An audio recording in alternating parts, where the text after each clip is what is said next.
La start-up gabonaise n'est pas le parent pauvre de l'économie. Nous recevons Ghislain Mefane qui défend une posture pour la souveraineté numérique du Gabon. Notre souveraineté, c'est prioriser les start-up locales dans les appels d'offres. Une application pour le suivi administratif des hôpitaux, un site internet pour le suivi des notes scolaires. Choisissons nos start-up. Choisissons nos champions qui vont offrir des alternatives à l'étroitesse du marché de l'emploi. Je suis Olivier. Rendez-vous dans le podcast Dona.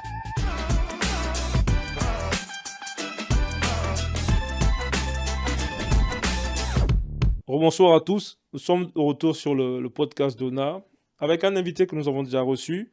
C'était pendant le salon Vivatech avec la Syncs et AG Partners. Je tiens déjà à saluer AG Partners et la Syncs pour l'occasion. Donc, on reçoit un entrepreneur de la tech et il s'appelle Ghislain. Il va se présenter lui-même parce que vous savez que de coutume, chaque convive, chaque invité se présente de lui-même. Donc, aujourd'hui, on va parler de start-up gabonaise. La start-up gabonaise, elle existe ou pas? Vous avez des exemples de start-upers ou pas?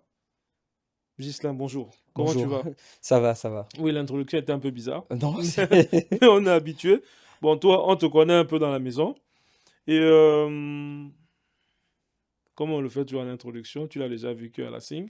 Est-ce que tu peux te représenter pour ceux qui nous regardent? Parce qu'aujourd'hui, c'est toi, tu es tout seul. Mhm.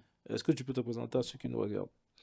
Ok, alors je suis Ghislain Fanango. Mhm, Je me présente, je me définis comme un entrepreneur du numérique mhm, et, euh, et un produit 100% made in Gabon parce mhm, que j'ai fait toute ma scolarité au Gabon mhm, et je développe des produits numériques d'abord pour le Gabon mhm, et ensuite avec un rayonnement sous-régional. mhm, Et plus tard, on espère mhm, pouvoir aussi avoir des solutions dont on parle sur les grands plateaux internationaux. mhm, Donc voilà, je suis un entrepreneur de numérique depuis plus de 10 ans mhm, et j'ai développé plusieurs startups, on va dire, mhm, plusieurs produits mhm. et voilà. Ok, mais dans, dans nos échanges, tu parles beaucoup du Rwanda. Mhm, Et on sait ce que représente le Rwanda, hein, mhm, en Afrique. Pourquoi toujours ces petits mots mhm. Ouais, doux, ouais, ouais. passionnés pour le Rwanda? Pourquoi? Exactement, toutes les personnes qui me connaissent savent que je cite toujours le Rwanda en référence. Mhm, Déjà, de base, c'est parce que avant même d'y aller, mhm, on va dire, ma manière de raisonner, mhm, euh, on va dire, je prends un exemple très basique. mhm, Avec mes amis, lorsqu'on se baladait plus jeune, si mhm. on mangeait des sandwichs dans la rue, je jetais pas un papier à terre. Après, on me disait, ah, tu veux te prendre pour qui? Et Ah, je cette ressemblais un peu à affaire. la personne Mhm, voilà, qui emmerde les autres. mhm. Mais je suis allé à Kigali, il n'y a pas un seul papier à terre. J'ai fait Ouais, plus de 3 ans, vous ne verrez jamais un papier à terre. ouais. Donc, je me suis retrouvé. Mhm, Deuxièmement, lorsque je suis sorti de l'école, je suis directement allé travailler en entreprise privée.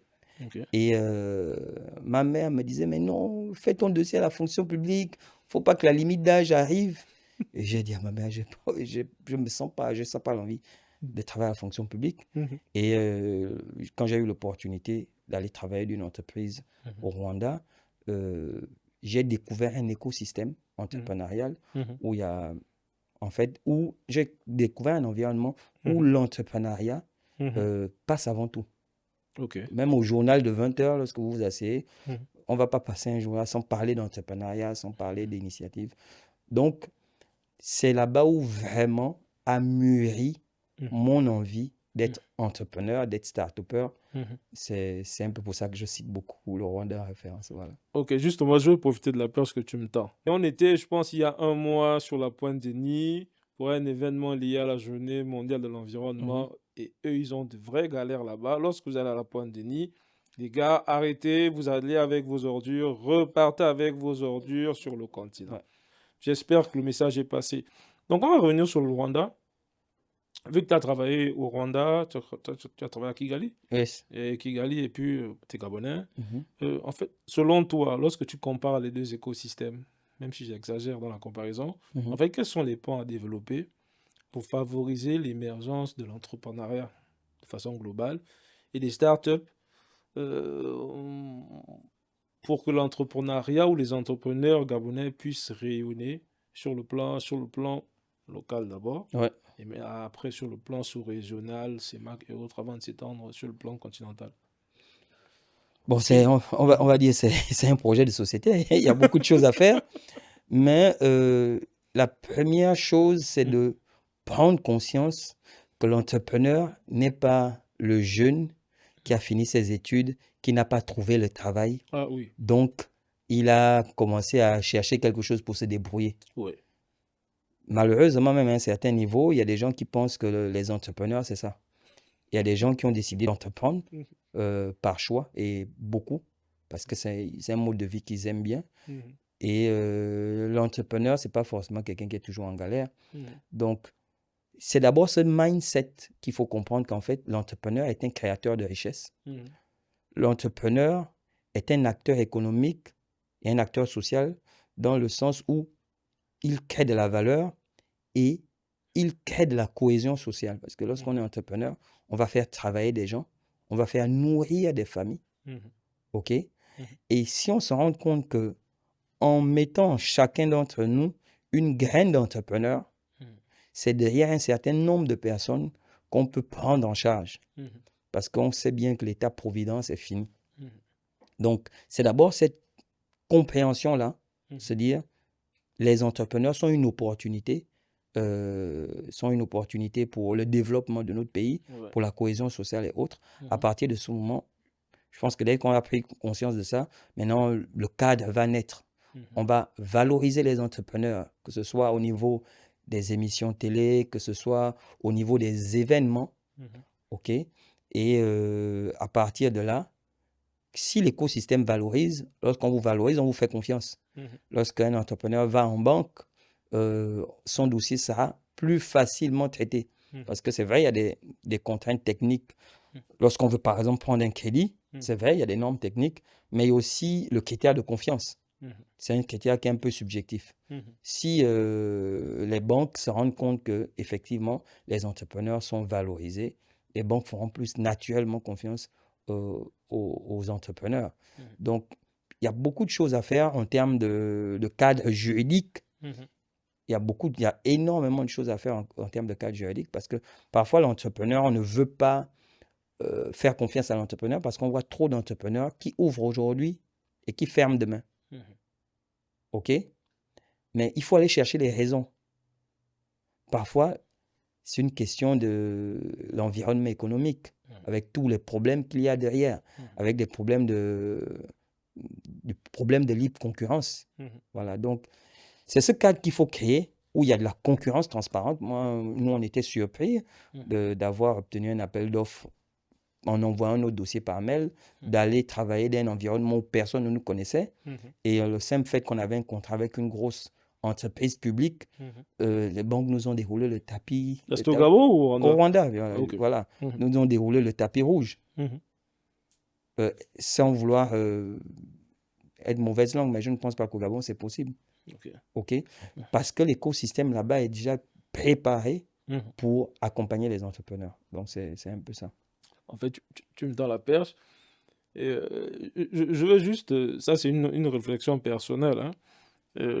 Est-ce que lorsqu'on voit M. Bikalo de Petro-Gabon et M. Oima, avant bien sûr qu'il ne rentre dans le gouvernement, est-ce qu'à leur niveau on peut encore parler d'entrepreneurs ou tout simplement d'hommes d'affaires? Bon, en fait, ça dépend. Il y a des gens qui appellent encore, on peut encore les appeler entrepreneurs, effectivement, parce que l'entrepreneur, c'est quelqu'un qui entreprend. Et toutes les personnes que vous avez citées entreprennent énormément. Mais ils sont arrivés à un certain niveau où on les qualifie clairement d'hommes d'affaires. Okay. Je pense qu'à leur niveau, ils ne bossent plus beaucoup. C'est leur argent qui bosse pour eux.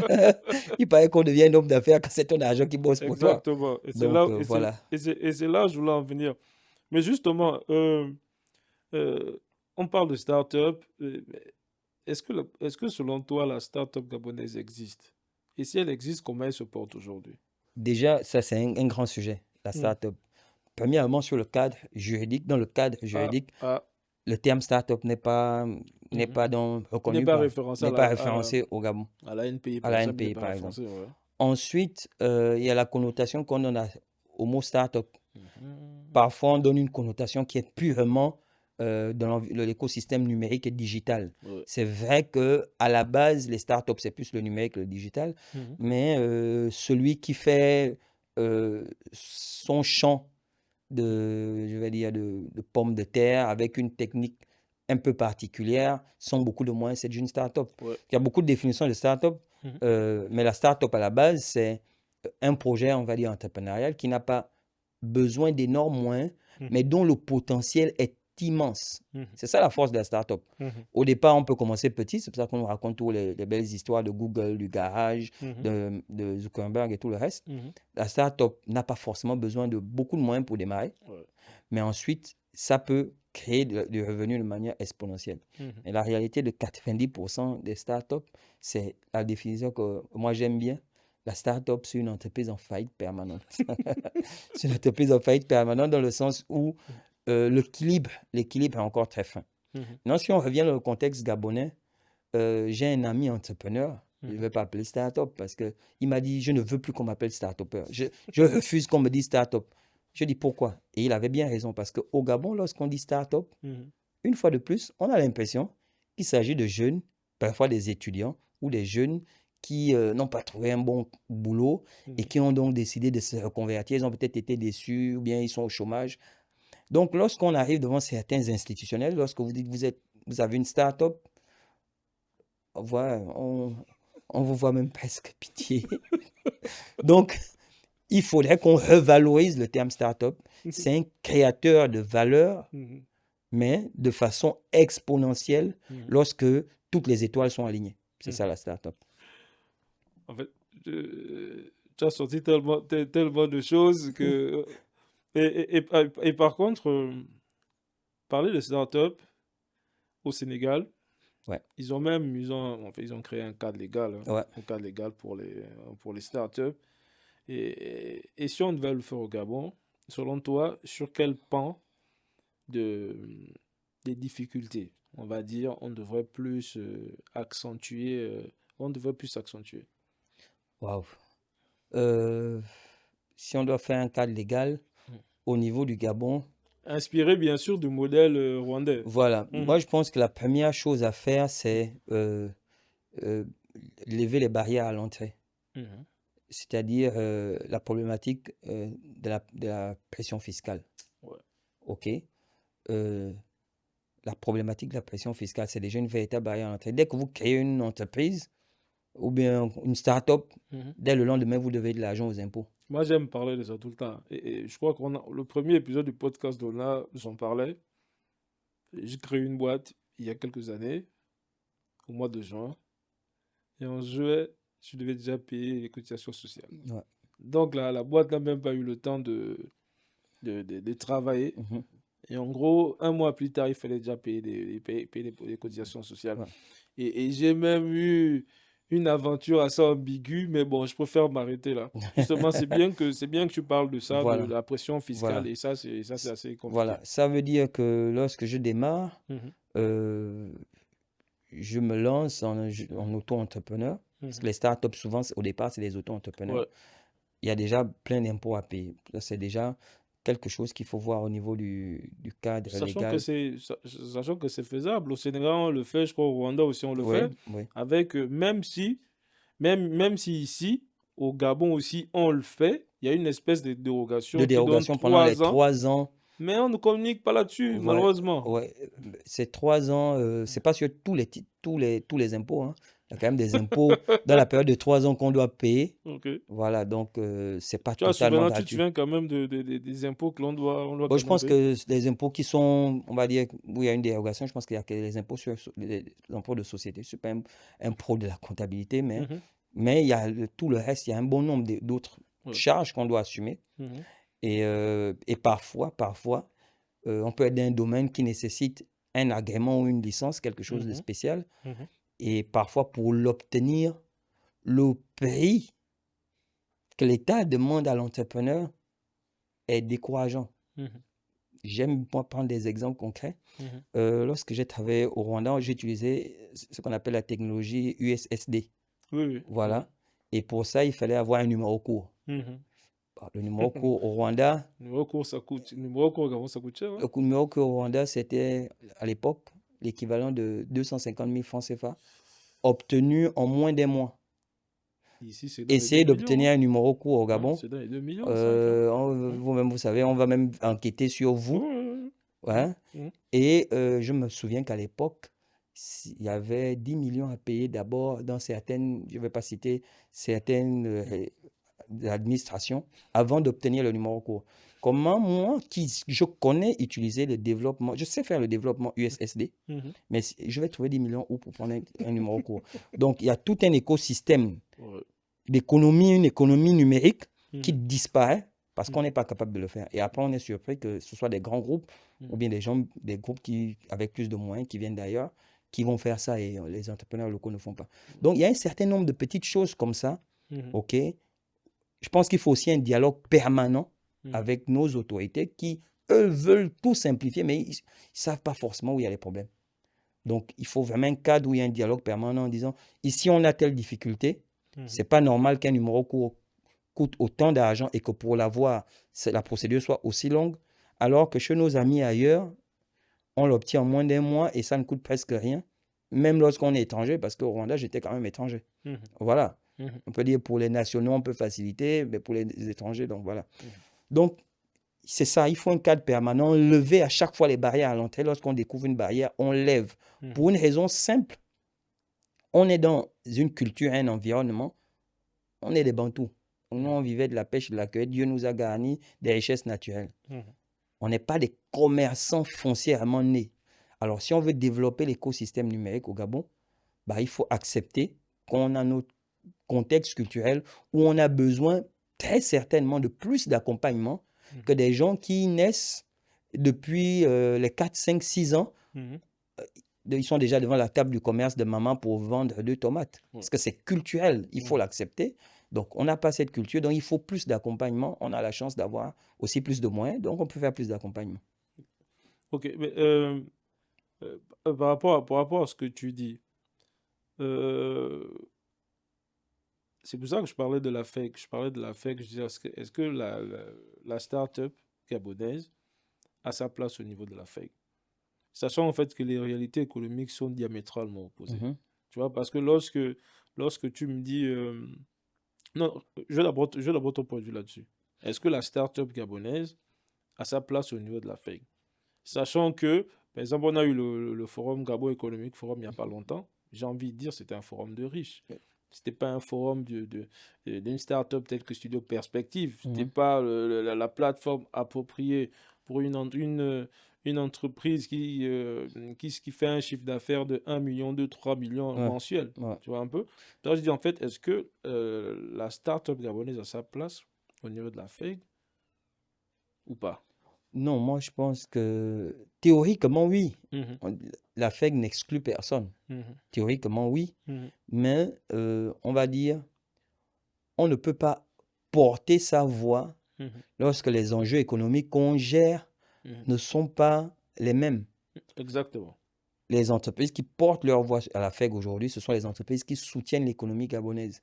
Donc, ils ne vont pas d'abord venir parler des problèmes des startups, de Studios Perspective ou bien de Ghislain Mefan. Ça, c'est normal. OK? Ils ont des enjeux. L'État doit écouter ces entreprises. Donc, ce qui fait que c'est difficile de nous écouter, nous qui sommes en bas.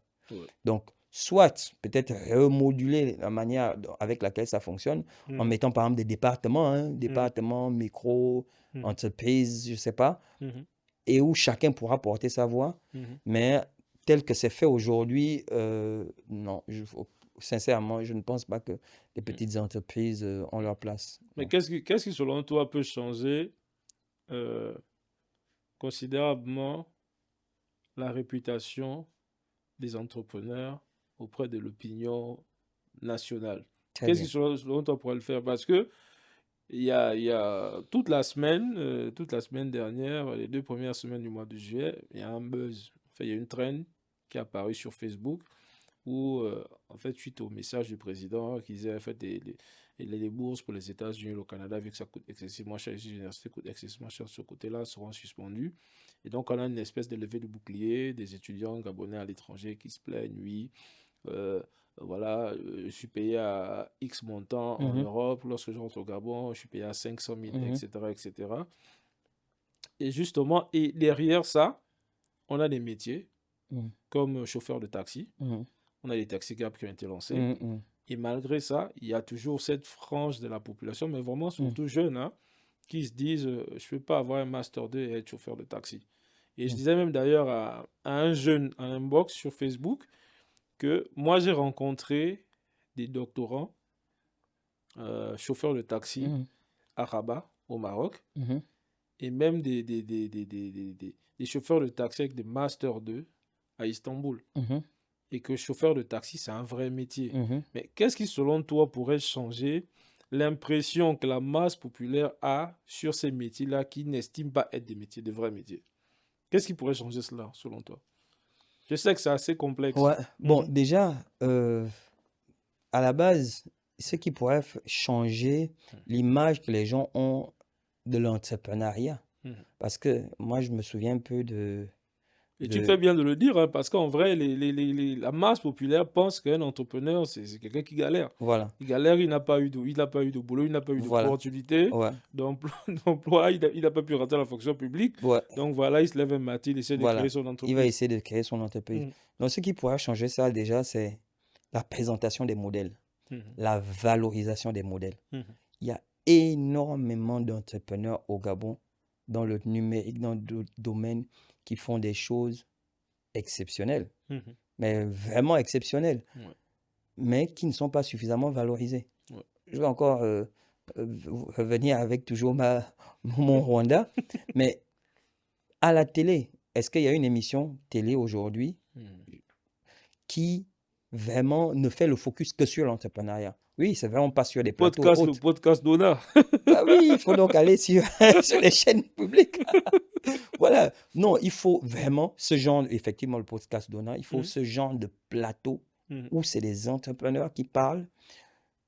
Ça peut changer la vie de quelqu'un. mhm. Un jeune qui regarde, il dit, ah, je veux faire comme ce monsieur-là. Ouais, Je veux faire comme ce monsieur-là. ouais. Et derrière, il faudrait que ce monsieur qu'on prend en exemple, Mhm, OK, on ait envie de le rassembler. mhm, J'ai un oncle mhm, qui vient de sortir un livre mhm. et qui nommait Le chemin de la vocation. Je ne vais pas le citer parce que c'est une personne publique. Oui, Et je vois. il disait, euh, les gens l'appréciaient qu'on le voyait à l'écran, Mhm. mais lorsqu'il descendait prendre le taxi, ça cassait tout en fait.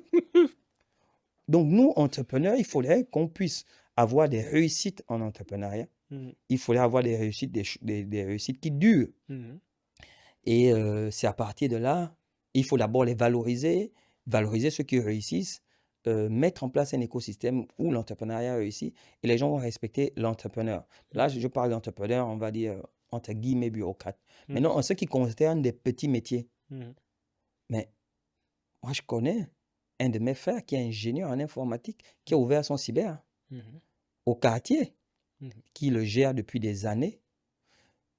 Du regard de certaines personnes, il a raté sa vie, en fait. Ouais. Mais va voir le chiffre qu'il fait. Il est tranquille, il a sa liberté, il fait un chiffre correct, il nourrit sa famille avec. Mhm, OK? À l'époque, il y avait une émission sur les petits métiers. mhm, Vous vous souvenez, il y a très longtemps. mhm, Il faut qu'on ramène ce genre d'émission. On va interroger celui qui fait de la couture, qui va mhm, faire pour dire, bon, moi voilà, j'ai fait de la couture, j'ai envoyé mon enfant grâce à ça au Maroc. mhm. J'ai été dame de ménage, je faisais des ménages sur un Facebook, j'ai envoyé ma fille au Sénégal. À partir de Je ce vois. moment, les gens vont se rendre compte qu'il n'y a pas de sauts métiers, comme on dit, il n'y a Mhm. que des sauts de gens. Ouais. Voilà. Donc, il faut de la visibilité. On est à une époque de l'image, on est Mhm, une époque de la communication. Il faut vraiment qu'on travaille sur la visibilité de l'entrepreneuriat au Gabon pour mhm, que les gens en prennent conscience. mhm, Et ce n'est pas que le problème de l'entrepreneuriat, on va dire, je vais même dire, dans tous les domaines, il faut qu'on valorise. Ça encore, c'est une chose que j'ai aimé dans mon pays d'adoption, mhm, c'est que il valorise la moindre chose. mhm. La moindre chose est valorisée. Même les choses où tu te dis, bon, ça c'est quand même, c'est un peu nul, quoi. Mais il valorise. Donc il faut qu'on apprenne à valoriser ce que nous-mêmes on fait et qu'on arrive à valoriser ce qui vient d'ailleurs. Moi, il y a quelque chose qui me choque. Mhm. Et il faut vraiment que je fasse ce coup de gueule. on envoie souvent plusieurs courriers de demande d'audience à certaines autorités Mhm. où on veut proposer nos technologies, nos solutions, nos choses. Mhm. On n'est presque jamais reçu. Ouais. Mais tous les jours au journal, on voit des boîtes qui viennent du Sénégal. J'ai rien contre le Sénégal, au contraire. Mhm. Je préfère voir une boîte qui vient du continent qu'une boîte qui vient d'ailleurs. Mhm. Parce que moi aussi, je prospecte dans d'autres pays. Ouais. Voilà. Mais on voit tout le temps des boîtes qui viennent de chez nos frères qui sont reçues dans les endroits où on demande des audiences depuis des mois, même parfois des années. Mhm. On ne valorise pas suffisamment l'entrepreneur local. Voilà. On ne valorise pas suffisamment l'entrepreneur local. On va finir cette première partie sur ces mots de Ghislain et on se revoit tout juste après. Mais n'oubliez pas notre focus à partir de cet épisode.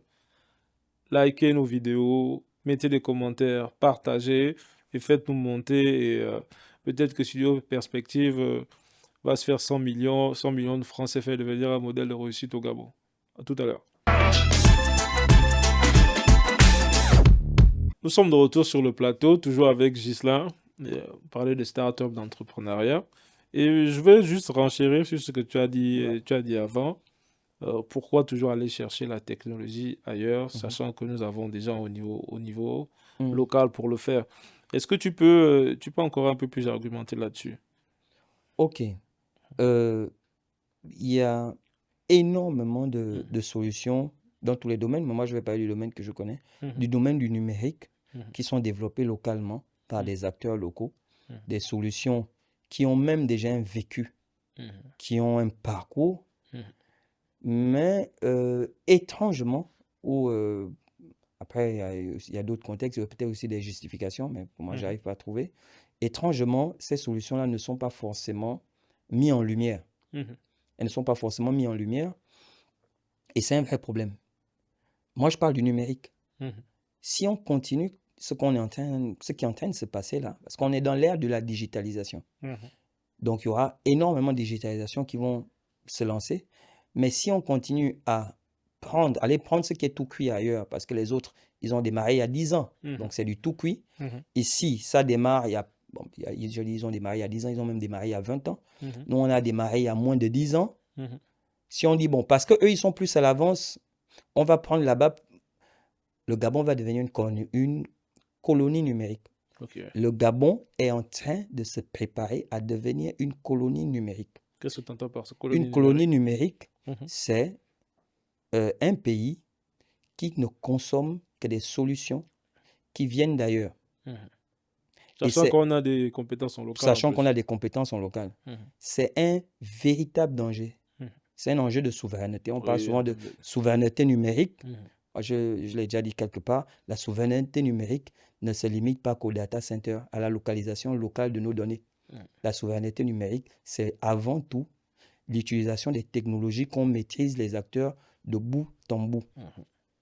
Lorsque j'ai un Gabonais qui gère une application, on va dire, qui gère, mais qui développe ou qui est au cœur d'un système qui est central dans notre environnement, il peut déconner, mais on sait où on va le trouver. Okay? Ça va aller le trouver au village, on connaît où on va le trouver. On se connaît tous. Mais lorsque c'est quelqu'un d'autre, parfois dont le pays est très lointain, c'est compliqué. On peut vous donner toutes les garanties au monde, on peut vous parler de certification et autres. Les backdoors, tout le reste existe. Ok? On a vu ce qui s'est passé au Mali avec le système que leur trésor public utilisait. Lorsqu'il y a eu des problèmes avec un État, la boîte l'a bloqué. Elle a bloqué le système. C'est là où on a découvert qu'il y avait des développeurs au Mali. Ils ont produit la même chose en moins de 6 mois. Ok. Donc, allez toujours dire que non, mais vos solutions ne sont pas totalement prêtes. Elles seront prêtes quand? Si il n'y a pas une sorte on va dire quoi? Une sorte de préférence nationale. Je reviens toujours sur le cas du Rwanda. J'allais te poser la question. Voilà. Ils ont leur plateforme que tout le monde connaît aujourd'hui, Ihembo, qui fait la gestion de l'administration publique, qui existe depuis plus de 10 ans. Quand je venais d'arriver, la plateforme n'était pas bonne, il faut dire les choses comme elles sont. Il y avait beaucoup de bugs. Techniquement, je ne la trouvais pas exceptionnelle. Mais ils ont dit on va faire localement. Donc, ils ont fait localement. Non seulement en hébergeant les données localement. Pour la petite histoire, nous a fait un contrôle je travaillais au Rwanda pour vérifier que notre technologie était bien hébergée localement. On nous avait imposé d'héberger dans un data center local. Et en parlant d'hébergement de données localement, peut-être que c'est moi qui me trompe ou bien je ne connais pas, mais aujourd'hui, en tant qu'entrepreneur numérique, il n'y a aucun data center privé. Non. Donc, si je veux héberger mes données, je les héberge où? Je sais que cette semaine ou la semaine dernière, bon, on tourne quand là? Nous sommes le 19, nous Mhm. sommes le 19 juillet. Je sais que cette semaine, la semaine dernière, il est prévu justement de travailler là-dessus, Voilà, avoir un data center national. national. Ouais, ouais. OK. Et Mais en attendant, ouais, tout est hébergé voilà. ailleurs. Ça fait 12 ans, moi, j'hébergeais déjà, Mhm. en étant au Rwanda, Ouais, mon application d'un data center localisé au Rwanda. ouais.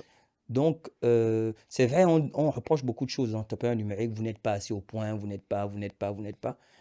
Mais aidez-nous aidons-nous en fait. Ouais. Si on veut développer l'écosystème numérique, si on veut que le Gabon ne devienne pas une colonie numérique, Mhm. ok, acceptons d'utiliser des solutions moins performantes, mais qui sont locales. Exemple concret d'un pays qui n'est pas le moins disant, la France. Mhm. Aujourd'hui, dans les administrations françaises, ils sont en train de replacer des technologies américaines par des technologies françaises Ouais, moins performantes. Mhm. Il y a Claude IA, je pense qu'elle est l'IA française, ouais. ils sont en train de virer ChatGPT. Claude Mhm. IA n'est pas au niveau de ChatGPT et Mhm. de DeepSeek. Mhm. Mais ils ont pris le pari qu'on accepte d'être peut-être aujourd'hui, pas forcément à la pointe, Mhm. mais on utilise nos technologies pour les questions de souveraineté. Sachant qu'Et elle va ensuite, elles vont progresser. prendre des volumes. Mhm. C'est juste l'exemple de Claude IA que je donne, Mhm. mais j'ai vu un document où ils ont listé au moins une dizaine de technologies américaines qui sont aujourd'hui remplacées systématiquement dans les administrations, dans les mairies, par des technologies françaises. Mhm. Remplacées. OK? Mhm. Donc, il y a ce mouvement de souveraineté numérique en France où on prend des solutions locales. Et la solution que moi j'aime citer, c'est Doctolib.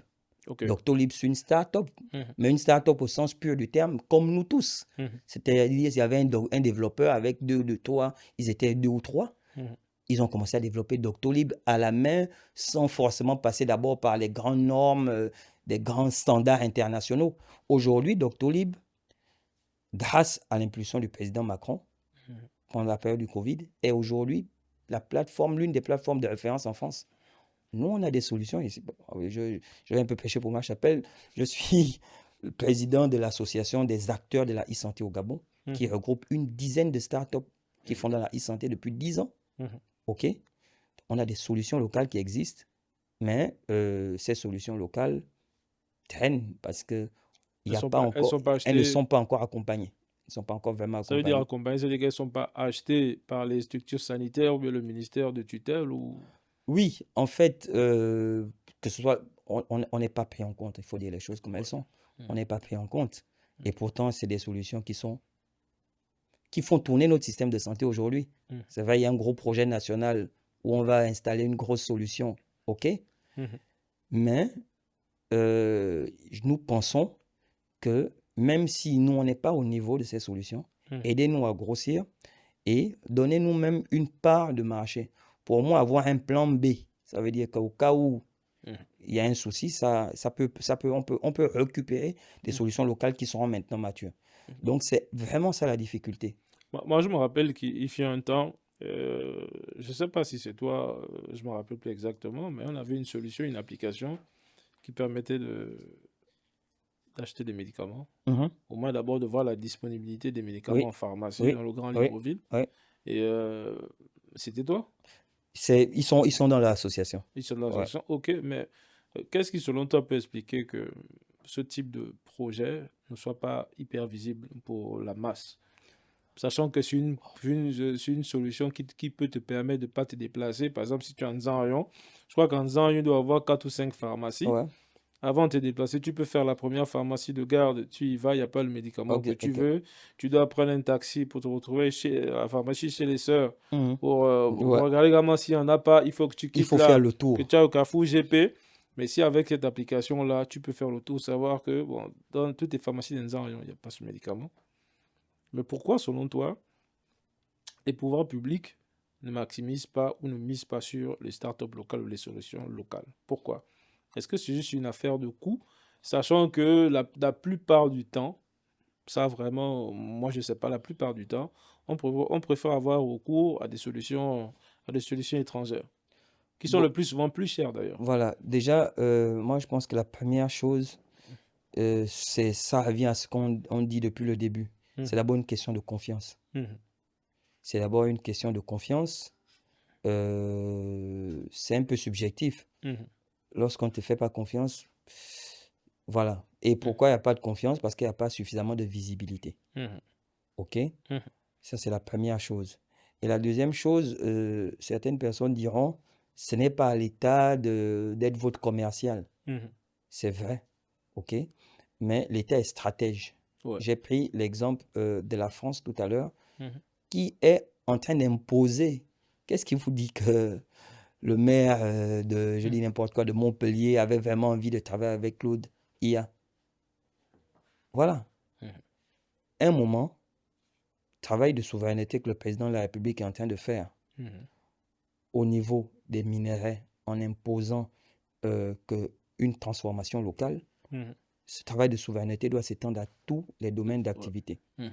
Et dans le domaine du numérique, qui est le domaine aujourd'hui où la connaissance est le plus diffusée au monde, il n'y a pas une application Et qui qui génère peut être, énormément de voilà, data. et qui génère énormément de valeur. Mhm, Il n'y a pas une application qui peut être développée, je ne sais où, qu'on mhm, est incapable de développer au Gabon. Je mets quiconque à défi. mhm. Souvent, quels sont les freins qu'on a? C'est, on va vous dire, il faut une certification. Ouais. Oui, pour que votre application puisse héberger tel type de données, il vous faut une certification telle. On va parler un peu comme simplement, mais les Occidentaux ont mis ça en place pour qu'ils gardent les marchés, Ouais. pour que ce soit toujours eux qui puissent euh, garder un certain niveau de technologie, parce qu'on va te dire, pour faire cette certification, il te faut un processus qui peut te coûter beaucoup d'argent. Toi, tu Mhm, ne peux pas faire. mhm. OK? Moi, je crois en ce qu'on appelle l'innovation frugale. Le but de la technologie n'est pas de faire de la technophilie, Mhm. c'est de rendre des services. Si avec une application développée au Gabon, on fait le même job, je ne vois pas pourquoi on va aller prendre une application développée ailleurs. Et je ne comprends pas qu'on puisse encore à l'heure actuelle acheter des applications de gestion à l'étranger.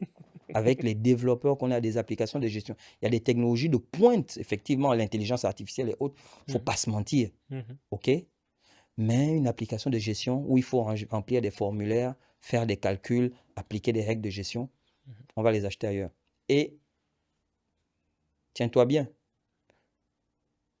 parfois 10, 20 fois, 30 fois plus Plus cher que cher. ce qui existe localement. Mais le raisonnement est simple. Prenez une partie de cet argent, Mhm. injectez dans ces startups, devenez même copropriétaire, hein, parce qu'il y a des fonds qui sont là. Ouais, Devenez même, FIS et autres fonds de voilà, capital. devenez même copropriétaire de ces startups. Permettez à ces startups de monter en grade et ensuite vous allez donc produire des solutions locales. Et si c'est une question de compétences, moi j'ai un peu du mal à y croire.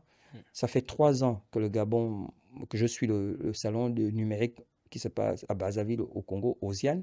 mhm. Ça fait 3 ans, il y a toujours une start-up gabonaise sur le podium sur 11 pays qui se présentent. Et, 3 ans d'affilée. j'y étais et je le disais encore, je salue Michel, d'ailleurs, Michel Daniel depuis le Congo, et également à l'initiateur du salon Osiane, malheureusement, Monsieur Luc, voilà, justement, Monsieur Luc. Et justement, tu me tends la perche encore une fois. En définitive, le problème de la start-up gabonaise et même de l'entreprise gabonaise, c'est une histoire d'accélération. c'est C'est une histoire exactement. d'accélération dans le fond. Ouais. C'est une histoire d'accélération. Mhm, Très sincèrement, c'est une histoire d'accélération. Moi, je vais prendre mon exemple, hein. mhm. Je ne vais pas dire qu'on n'a jamais été accompagné. Moi, j'ai été accompagné par le ministère de l'économie numérique Ok, à travers le projet IGABON, ok, oui. le concours e-Startup Challenge. On avait eu un prix, il y avait un financement dans ce prix, Mhm. mais c'est grâce à ce financement que mon entreprise a changé de dimension. Ok. Donc, c'est pas que l'État fait tout mal, non. On n'est pas dans la critique, non. Mais on dit on peut faire mieux. C'est grâce à ce financement que mon entreprise est passée d'un stade à un autre. Et c'était un financement qui était important, mais qui, à l'échelle économique, est modeste. Donc, si Ghislain, l'État... on aime les chiffres. On aime les chiffres, s'il te plaît, dis-nous. C'est On aime les public, il chiffres. faut aller regarder sur Internet, mais le financement était de 24 millions. Ok. Seulement grâce à 24 millions, parce qu'avec 24 millions, j'ai pu préfinancer au moins 2-3 des sites importants que j'ai aujourd'hui. Donc, j'ai préfinancé et aujourd'hui, ça a permis à ce que la réputation augmente aussi parce que plus tu travailles avec des gros clients, mais en tant que start-up tel que j'étais, j'aurais jamais pu financer un site de cette envergure. Mais ça tombe bien. Vu qu'on parle d'argent, 24 millions est rentré. Si c'était à refaire, j'ai posé cette question déjà dans les épisodes précédents. Si c'était à refaire, 24 millions uniquement, ou tu aurais aimé avoir 24 millions plus autre chose? Si c'était Parce à qu'en refaire, définitive, parce que lorsqu'on parle d'accélération, ce n'est pas uniquement ce financier. n'est pas uniquement financier. Ouais. En réalité, le problème, en fait, en même temps, les gens aiment bien les penser à la mode. Je regarde souvent, lorsqu'on parle de start-up, on parle toujours de levée de fonds. Moi, ça me fatigue. La start-up, telle start-up a levé les fonds, donc c'est une bonne start-up. C'est une utopie. Mais ça veut rien dire, lever des fonds. Voilà. C'est pas parce que tu lèves des fonds que tu es une bonne start-up. Voilà. Ouais. Donc, en réalité, nous, dans notre environnement, c'est pas tant au plan financier, comme je le disais. C'est sur le plan stratégique. On doit nous prendre en compte. C'est pas qu'on va nous donner tous les marchés. Je prends de ce qui se passe dans le secteur pétrolier. Au Gabon, je ne parle pas du Rwanda cette fois-ci. Dans le secteur pétrolier, il y a, je ne connais pas le nom, mais il y a une organisation qui regroupe toutes les entreprises qui font dans le domaine pétrolier, des entreprises gabonaises. Ouais. Alors, lorsqu'il y a un appel d'offres dans le domaine pétrolier, avant d'ouvrir, on doit d'abord regarder s'il n'y a pas la compétence dans cette fédération. Voilà. Pourquoi on ne peut pas le faire dans le domaine du numérique? Ouais. Lorsqu'une université va acheter un logiciel de gestion, avant d'aller chercher ailleurs, regardez si on n'est pas capable de le faire au Gabon. Pourquoi on ne peut pas le faire dans le domaine du numérique? Mais je pense qu'ils le font même pour au niveau de l'emploi. C'est un peu comme ça se passe de la même façon en Afrique du Sud. Parce que lorsqu'une entreprise recrute, avant d'aller chercher ailleurs, ils regardent au niveau local s'il y a un profil capable de faire ce job-là. S'il n'y a pas de profil capable de faire ce job, on recrute à l'étranger. Voilà. C'est excellent ce que tu C'est exactement ce qu'on doit faire. Et puisqu'on ne peut pas vivre aussi en autarcie, lorsqu'on amène une solution qui vient de l'étranger, parce que je ne suis pas contre ce qui vient de l'étranger, moi-même je suis un amoureux du Rwanda, lorsqu'on amène une solution qui vient de l'étranger, il faut faire comme on nous a fait. Les autorités sont venues chez nous. Ils nous ont dit, on veut être sûr que vous utilisez des Rwandais. Pour la petite histoire, ils ont parlé en langue locale pendant l'interview de nos équipes. Pour voir si des gars allaient réagir. Voilà, si ce n'était pas un fake. Voilà. Et lorsqu'on est parti de là-bas, c'est des locaux qui ont repris le truc. Parce qu'ils avaient déjà maîtrisé la techno. Mais lorsqu'on fait de ça un secret, on amène une boîte. Je n'ai pas envie d'être méchant, mais non. Il faut impliquer les compétences locales. Si nous, on ne le dit pas, nous qui sommes aujourd'hui entrepreneurs du numérique, personne ne le dira. Il faut vraiment faire pour un domaine aussi sensible que le numérique parce qu'on est à une ère où le numérique est partout. Si on continue, si on fait cette erreur de la facilité d'aller... On cherche une application qui gère, je ne sais pas, les transports publics. Oh oui, c'est vrai, on avait déjà fait ça au Burkina, allons-y chercher. On cherche une application qui gère ça, on fait ça. On va devenir des consommateurs du numérique. Après, c'est pour ça que je dis, il faut vraiment voir la loi sur les startups. Après, certains responsables, et ils ont raison de le dire, vous disent oui, mais c'est des appels d'offres, ce n'est pas de notre faute. C'est vous qui rédigez vos appels d'offres. L'appel d'offres, c'est d'abord en local. C'est vous qui mettez en place des règles de vos appels d'offres. Ok, on fait un appel d'offres pour aller prendre des solutions qui existent peut-être déjà ailleurs parce qu'ils sont avancés. Mais dans l'appel d'offres, on vous dit, techniquement, pas seulement le personnel administratif, techniquement, vous devez utiliser des compétences locales. Je l'ai vu plusieurs fois au Rwanda où l'État, il y a une application qu'on appelle Yego Cab. C'est Mhm. une application VTC Mhm. commandée par l'État, Ok. imposée à tous les transporteurs publics, ok, tous les transporteurs, on va Et dire. ça sert à quoi? C'est une application de commande de taxi. Ok. Oui, commandée par l'État. Mais la technologie, c'est pas une technologie qui a été développée au Rwanda, mais dans leur cycle, ils disent toujours, au bout d'un temps, Transfert de technologie. transfert de technologie. Voilà, au bout d'un temps, transfert de technologie. On ne fait pas de secret, voilà. Donc, c'est ça. Il faut mettre en place une politique volontariste. La politique qu'on met en place dans les minéraux aujourd'hui est volontariste. Mhm. La politique dans le domaine de l'emploi, cette loi existe depuis, mais c'était moins appliqué. Mais aujourd'hui, on voit beaucoup de postes sont en train de se gaboniser. Mhm. Faisons la même chose pour le numérique. Même dans le privé, hein, Faisons la certainement. même chose pour l'agriculture. Mhm. Faisons la même chose partout. Et là, on est sûr qu'on aura de plus en plus d'entrepreneurs du numérique qui réussissent, Mhm. ou les entrepreneurs en général, même s'il y en a déjà énormément, mais Mhm. qu'on ne met pas suffisamment en valeur. Et j'ai envie de dire en fait que, prendre le parallèle avec Yannick et Bibi de la SING qui fait un travail incroyable. On a l'espace PME également, un travail incroyable. Il y a le financement de la Banque mondiale pour accompagner les startups, les entrepreneurs. Et en fait, selon toi, c'est ce qui peut expliquer le fait que l'on ne se retrouve pas avec tous les 2 3 ans une startup locale qui explose. Parce qu'aujourd'hui, on se rend compte que les startups qui n'explosent pas nécessairement, mais qui se démarquent. Je peux citer par exemple, j'oublie l'entreprise propriétaire de e-billing par exemple. Oui. J'oublie l'entreprise propriétaire. Il y a eux qui sont là, qui font Mhm. énormément, qui créent en fait vraiment un Un grand cycle, écosystème. un écosystème d'applications hyper utiles et Ouais. ils arrivent à faire leur trou. Il y a Posi également Mhm. qui est là en local avec sa solution.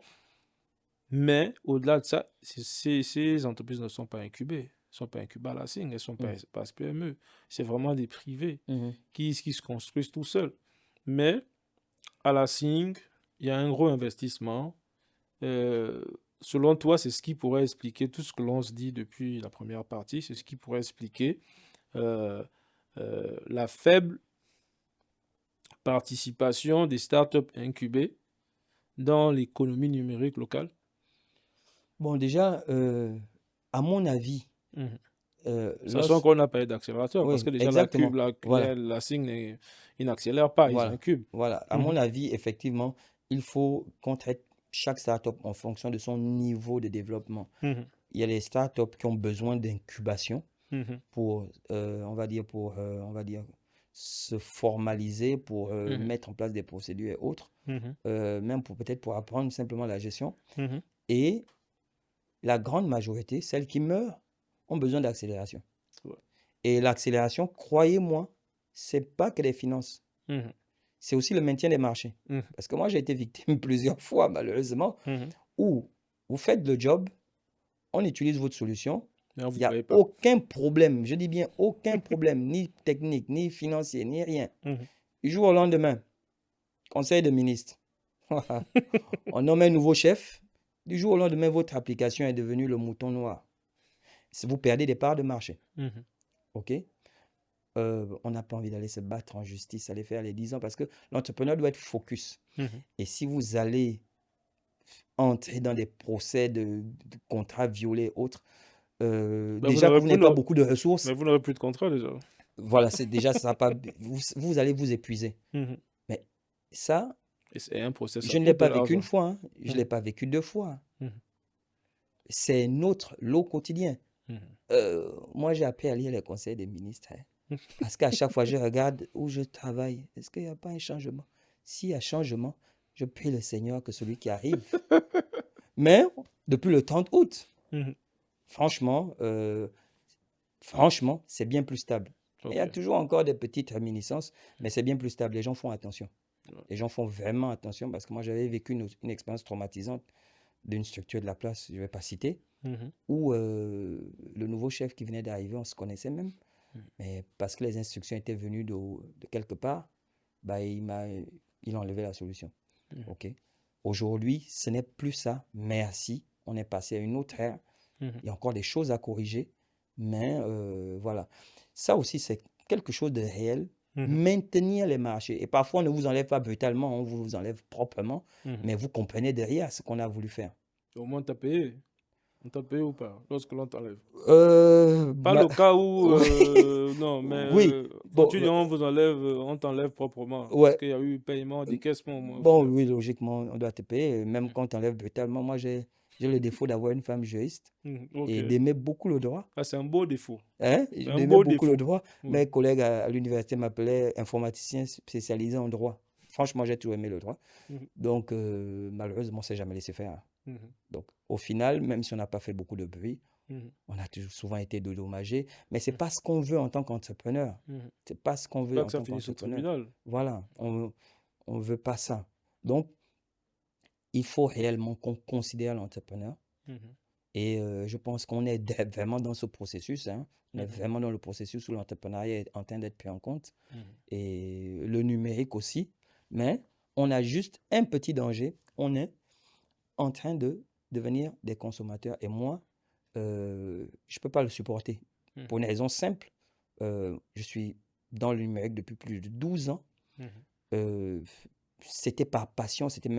J'avais pas encore d'enfant. Mhm. Donc, je pensais même pas à l'argent. Lorsque j'ai commencé à me lancer, je travaillais pour une boîte locale qui était très avant-gardiste, qui Mhm. faisait déjà de la fintech il y a plus de 12 ans, Oh, imaginez-vous, ok. qui avait sa monnaie électronique. Mhm. Mais l'environnement n'était pas prêt. Mhm. Donc, on s'est lancé un peu par passion. Et on s'est dit, un jour, le numérique sera au centre de la table. Et Mhm. on va se faire de la monnaie. Maintenant que le numérique est au centre de la table, on ne va pas accepter que d'autres personnes viennent se faire la monnaie. Comptez sur nous. Merci beaucoup, Ghislain. Donc aujourd'hui, on a parlé de start-up gabonaise, d'entrepreneurs, de la tech ou du numérique, avec tous les challenges et défis qu'il y a, la place que doit avoir la start-up gabonaise au sein de la FEG, place ou pas, c'est selon.